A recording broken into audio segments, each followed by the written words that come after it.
Hi friends, welcome back to my channel, Make It Make, where I always try to encourage you. If you can't get it to make, then make it make.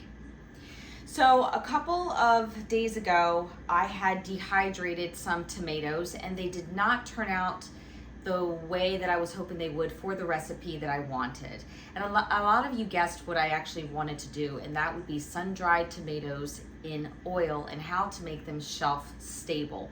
Because the recipes that I see for sun-dried tomatoes in America, for the most part, or always I should say, are not, there's no recipe for it to be shelf stable.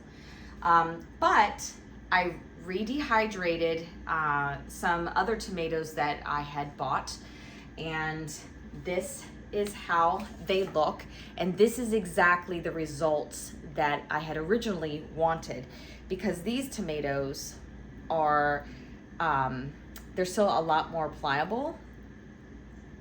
They're not super brittle, you know. So what I did was I lowered the heat and lowered the time and just basically kept my eye on them. I felt like I had to babysit it just a little bit, but it wasn't terrible. But this is what I wanted. Now, some of them possibly could have been dehydrated a little more. When I cut these to dehydrate them, I cut them really thick, and I mean very thick. Last time when let me not even go into that. When I cut them this time around and put them in the dehydrator, for each Roma tomato, I probably only sliced them 3 times, 3 slices per tomato. I'll show you on the screen here. They were pretty darn thick. And still, these were the results, but nice and pliable, okay? I'll show you another one that curled up a little bit. Still has a little bit of meat on there. Maybe even could have stayed more in the dehydrator, but that's not what I wanted. This was the results that I wanted, and they came out perfect.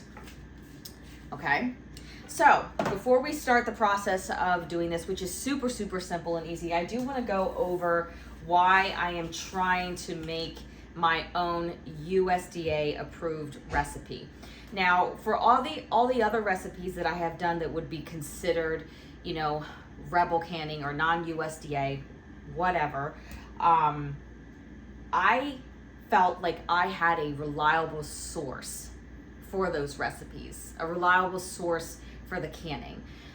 For this, I don't have a reliable source other than literally my own confidence in the kitchen, and from referring to other websites outside of the United States, which one website that I think is amazing is the Le Parfait website. I'll put the spelling here, Le Parfait.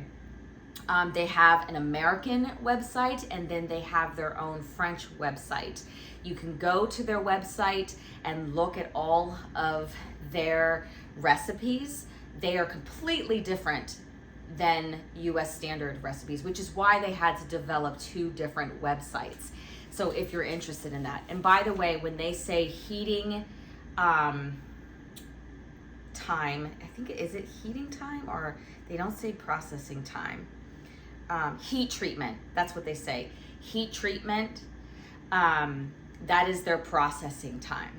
And you can, take their recipes and sort of Google translate it, which is basically what I've been doing. It's a very beautiful website. I highly recommend going there and just taking a look, even if it's just for seeing how other people can around the world.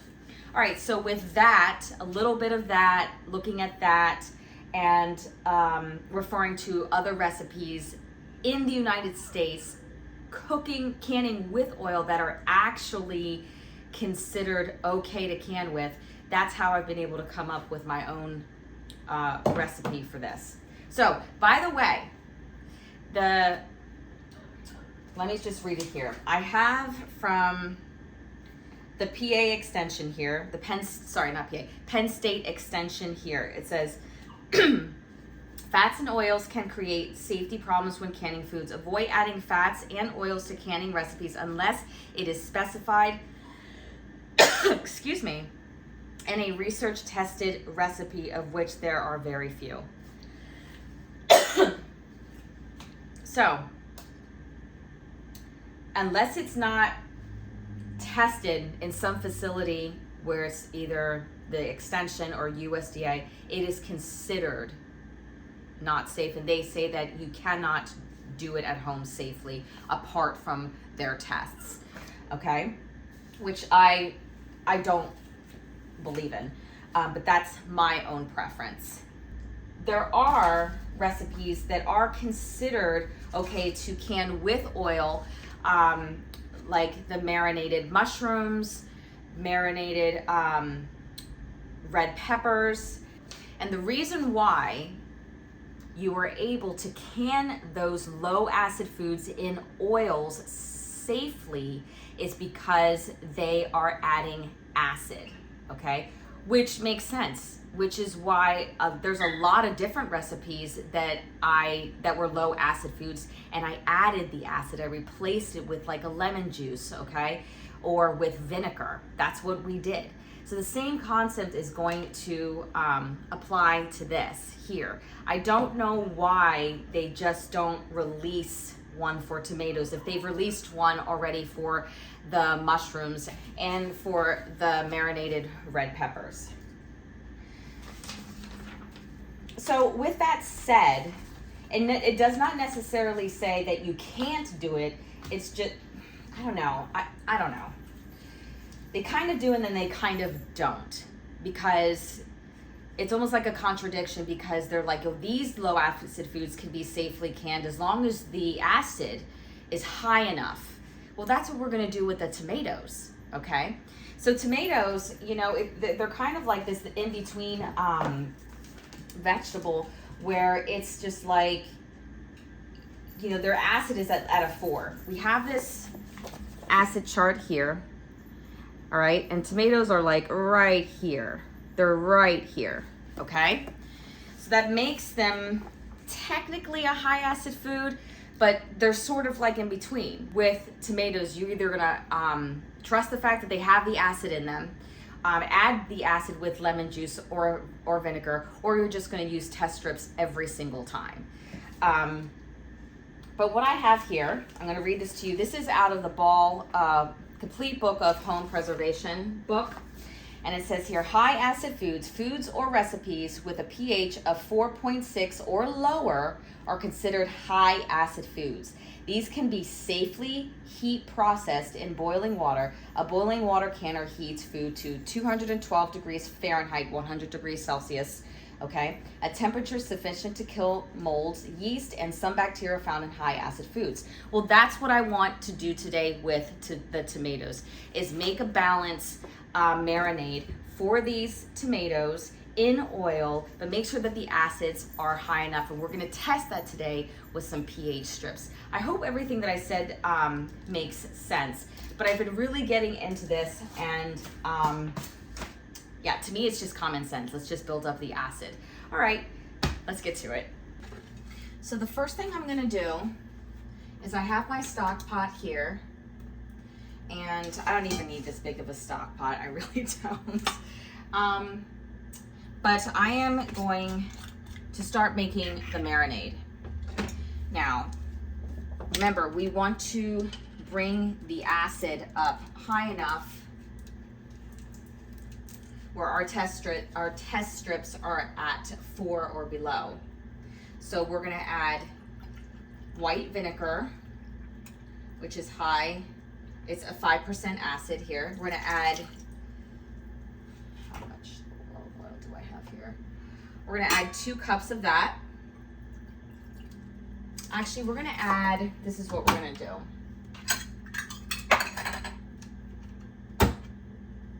Is that a half cup? Can't even see. Yeah. We're gonna add 2.5 cups of white vinegar. That's what we're gonna do, 2.5 cups. So you want to get that acid level nice and high, okay? Now, I recommend a really good olive oil. I have this one, and I tell you, I don't have a particular one that I work with other than it being like a good quality oil. This is just the one that was on sale, but still like a nice, I think, is this one cold pressed? Yes, cold pressed organic olive oil. It is expensive, it is, but I want it to be a good product. All right. So then we're gonna add 2 cups of olive oil.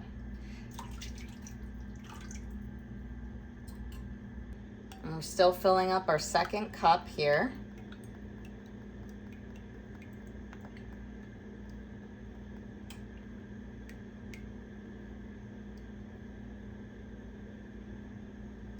Okay, there we go. And then I'm gonna add some spices, and I'm just gonna wing this. I'm gonna add some oregano. That's oregano that we grew from the garden. We grew from the garden this year, and we just dried it and then made it into a powder. It's like so good. Some dried basil.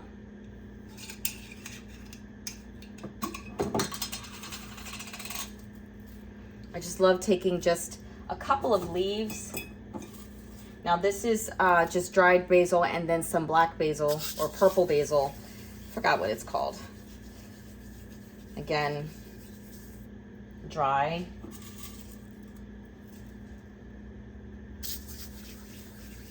Just mix it in your hands until you get a fine powder.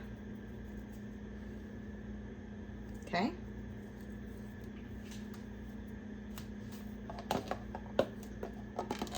I'm just gonna add a little bit of salt. And I'm just gonna whisk it. You can add capers if you want to. I am gonna add garlic cloves.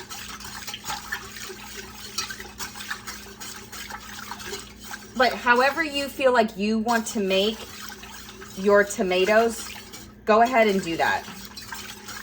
Like however you want to season them. If you want more oregano, go ahead and add more oregano. You want them to have more basil, go ahead. More salty, go ahead.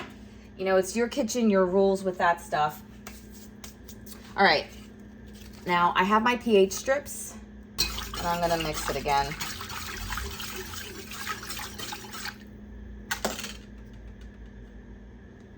Okay.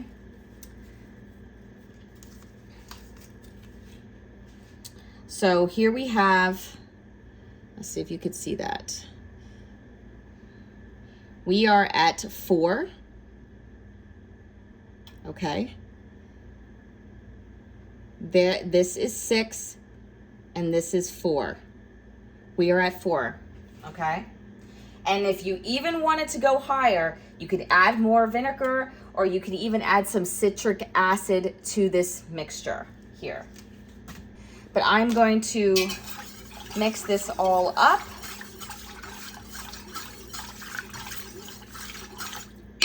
And let that get to a nice high heat. Nothing too crazy, because we don't want to burn yourself, because we're going to be working with small containers as we fill them up.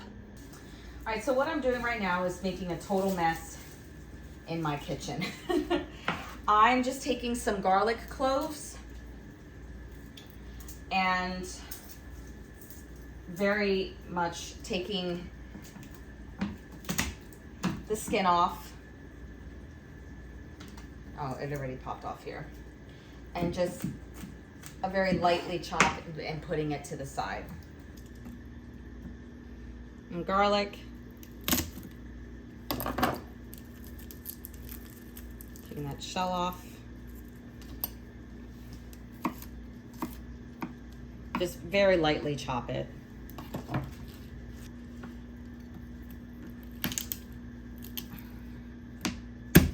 There we go. See, very simple.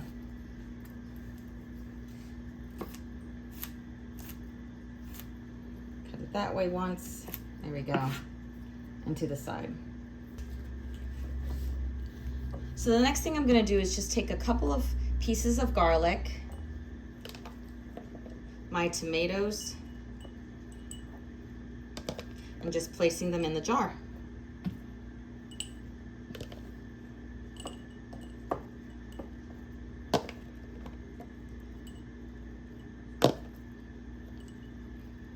Now I'm gonna leave about an inch of headspace just because maybe like a couple of these, they could have stayed in the dehydrator longer, and I'm just a little bit worried about expansion. So an inch of headspace should be fine. But you should have something like this. Very beautiful.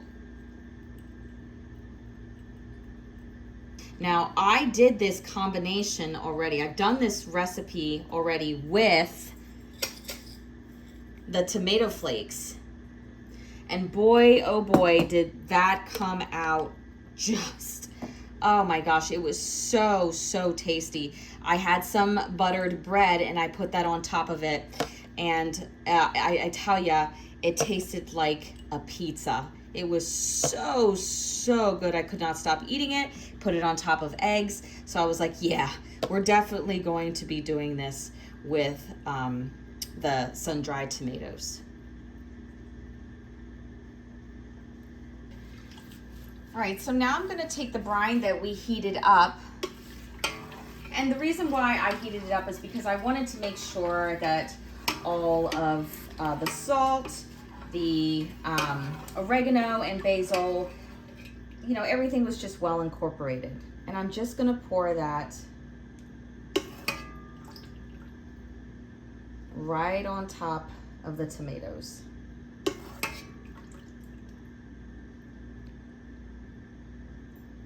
And I am gonna give the brine a good mix each time, because I just wanna make sure that nothing separates, that I'm getting an equal ratio of everything.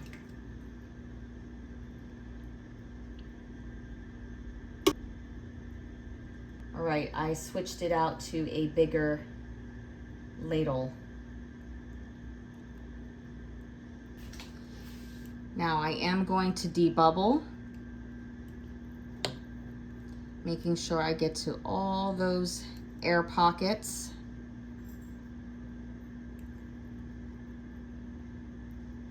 This is looking quite beautiful. Oh my gosh, so beautiful. And again here, air pockets. And here's the thing, is that the potency of these sun-dried tomatoes is just overwhelming in a good way. You'll see how tasty it is once it's done. Gosh, I mean, it is amazing. The taste cannot compare to anything that you get at the store. So for this next step, I am really taking a soaked cloth with vinegar to make sure that there is no oil, and I mean no oil, interfering with the seal. Okay, and then after I'm done, screw the bands on, fingertip tight.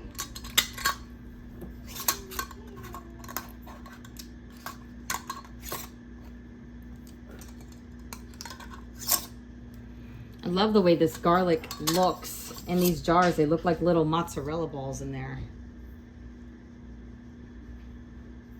All right.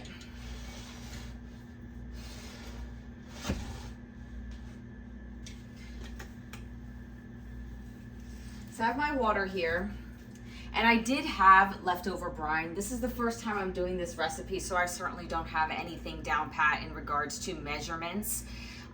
So now I know next time with this recipe to do a lot more tomatoes. I did about 4 trays of tomatoes, and remember, I sliced them in 3s.